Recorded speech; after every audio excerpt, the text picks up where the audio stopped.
મોટા સમાચારથી વાત કરીશું। વડાપ્રધાન નરેન્દ્ર મોદી જ્યારે ગુરુવારે સોશિયલ મીડિયા પ્લેટફોર્મ એક્સ પર પોતાના ડિસ્પ્લે પિક્ચરને બદલીને ઓપરેશન સિંદૂરનો લોગો લગાવ્યો।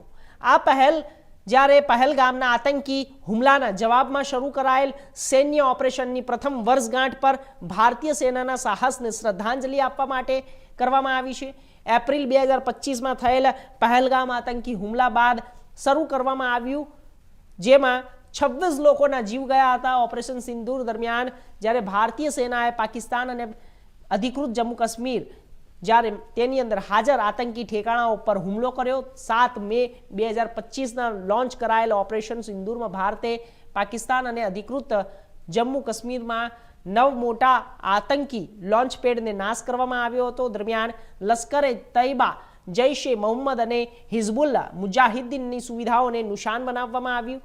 ભારતીય સશસ્ત્ર દળોએ આ કાર્યવાહી 100થી વધુ આતંકવાદીઓને ઠાર કર્યા હતા।